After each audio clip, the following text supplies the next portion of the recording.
మహేష్ ఒక శ్రమజీవి యువకుడు. అతను తన గ్రామంలో కష్టపడి పనిచేస్తూ నిత్యం తన కుటుంబాన్ని పోషించడానికి ప్రయత్నిస్తూనే ఉండేవాడు. కాని జీవితం అతనికి అనుకూలంగా ఉండేది కాదు. ఎంత కష్టపడినప్పటికీ సరైన ఆదాయం మాత్రం రావడంలేదు. ఒకరోజు అతను పనిచేస్తున్న భూమి యజమాని అతనిని తొలగించాడు. బాధతో ఇంటికి తిరిగి వెళ్తూ ఎందుకు తన జీవితం ఇలా ఉందో గమనించలేకపోయాడు.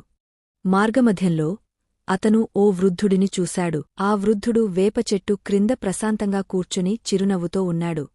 మహేష్ నిస్సహాయంగా అడిగాడు, గురుజీ, నేను ఎవరికి చెడు చేయలేదు. ఎంత కష్టపడినా నా జీవితంలో ఇంత బాధ ఎందుకు? నాతోనే ఎందుకు ఇలా జరుగుతోంది? ఆ తెలివైన వృద్ధుడు చిరునవ్వుతో అన్నాడు, మహేషా, జీవితంలో జరిగే ప్రతి సంఘటనకు ఓ కారణముంటుంది. కొన్నిసార్లు మనకు నష్టమనిపించే విషయాలు భవిష్యత్తులో మేలు కలిగించగలవు. మహేష్ పూర్తిగా ఒప్పుకోలేకపోయినా నిశ్శబ్దంగా తల ఊపాడు. రెండో రోజు మహేష్ కొత్త ఉద్యోగం కోసం పక్క గ్రామానికి వెళ్లాలని నిర్ణయించుకున్నాడు. మార్గంలో అడవిలో దారిన పోతూ ఉండగా ఓ జింక వేటగాళ్ల బోనులో చిక్కుకుంది. దాని బాధ మహేష్ హృదయాన్ని తాకింది. అతను ఎటువంటి భయం లేకుండా ముందుకు వెళ్లి జింకను విడిపించాడు. భయంతో అది పరుగెత్తిపోయింది. కాని వెళ్లేముందు క్షణంపాటు తిరిగి చూసి కృతజ్ఞతతో మౌనంగా నిలబడి మరలా అడవిలో కలిసిపోయింది. మహేష్ తన ప్రయాణం కొనసాగించాడు. కాని కొంతదూరం వెళ్లిన తర్వాత దారిలో ఓ పెద్ద పులి ఉన్నది.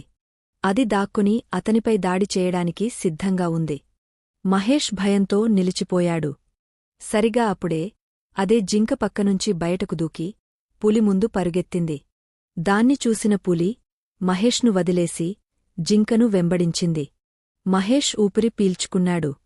తాను జింకను కాపాడినందువల్లే ఇప్పుడు తన ప్రాణం దక్కిందని గ్రహించాడు. మహేష్ పట్టణానికి చేరుకుని ఉద్యోగం కోసం ఎంతో ప్రయత్నించాడు. కాని ఎక్కడా పని దొరకలేదు. చివరికి హతాశుడై తిరిగ వెళ్లాలనుకుంటున్నప్పుడు ఓ వర్తకుడు నమ్మకమైన వ్యక్తిని తన దుకాణ నిర్వహణ కోసం వెతుకుతున్నాడని వినిపించింది. మహేష్ వెంటనే అతనిని కలుసుకున్నాడు. వర్తకుడు అతని నిజాయితీ, కష్టపడి పనిచేయాలనే తపనను గుర్తించి అతనికి పని ఇచ్చాడు.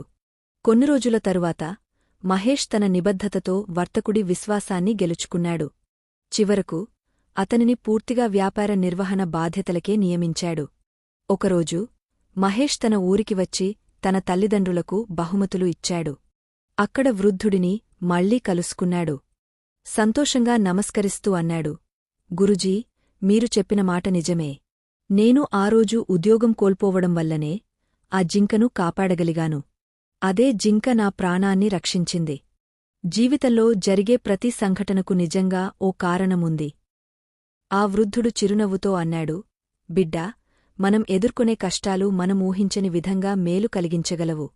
జీవన ప్రయాణాన్ని నమ్ము. ఏదైనా జరగడం వెనుక ఓ కారణముంటుంది. మహేష్ తన హృదయంలో కృతజ్ఞతతో, కొత్త ఉత్సాహంతో తన జీవితాన్ని కొనసాగించాడు. కొన్ని సంఘటనలు మనకు నష్టంగా అనిపించినా అవి భవిష్యత్తులో మేలు కలిగించగలవు. జీవితం పట్ల విశ్వాసం కలిగి ఉండాలి. ఎందుకంటే అన్నీ కారణంతోనే జరుగుతాయి.